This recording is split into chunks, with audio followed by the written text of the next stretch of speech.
بلوچستان کے عوام کو منتقل کرنا خوش آئند ہے۔ 24 سال پہلے شروع ہونے والی کچی کینال آج تک مکمل نہیں ہوئی۔ وزیر اعلیٰ بلوچستان سرفراز بگٹی، وفاقی وزراء خالد مکسی اور جام کمال کی نیوز کانفرنس۔ وزیر تجارت نے کہا، وزیر اعظم شہباز شریف نے ہمیشہ بلوچستان کو ترجیح دی ہے۔ کچھ لوگوں کو بلوچستان کی ترقی ہضم نہیں ہو رہی۔ بلوچستان کی ترقی کا ثمر عوام کو ملے گا۔ خالد مکسی نے کہا، وزیر اعظم نے اہم پروجیکٹ بلوچستان کو تحفے میں دیا۔ کینال منصوبے پر کام مکمل ہونے سے مزید پانی ملے گا۔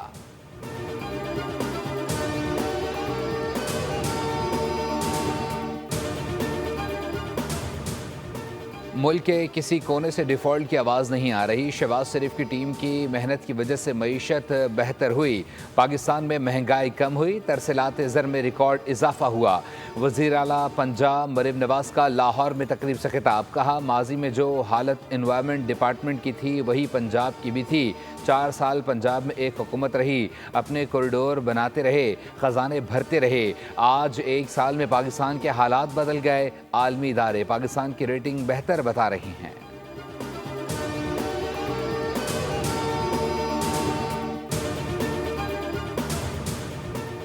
چین نے ہر مشکل وقت میں پاکستان کا ہاتھ تھاما۔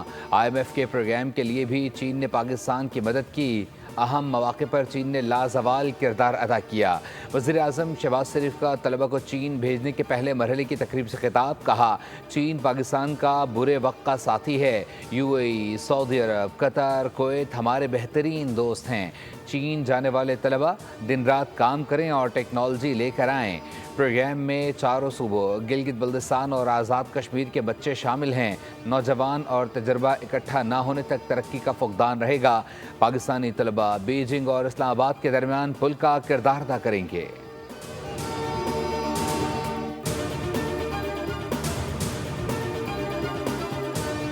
معاشی استحکام کے لیے SIFC کی کاوشیں مؤثر حکمت عملی کے باعث غیر ملکی براہ راست سرمایہ کاری میں 41% اضافے کے بعد $1.6 ارب تک پہنچ گئی۔ توانائی، زراعت و ٹیکنالوجی سمیت دیگر ترجیحی شعبوں میں کاروباری سودے اور سرمایہ کاری کے رجحان میں نمایاں اضافہ۔ معاشی استحکام کے لیے دفاع، IT و توانائی سمیت مختلف ترجیحی شعبوں میں تیز رفتار منظوریوں سے سرمایہ کاروں کا اعتماد بحال ہوا۔ SIFC کی جانب سے رواں مالی سال کے پہلے 8 ماہ میں اہم کمپنیوں کے انضمام کی بدولت $148 ملین کا حصول خوش آئند قرار۔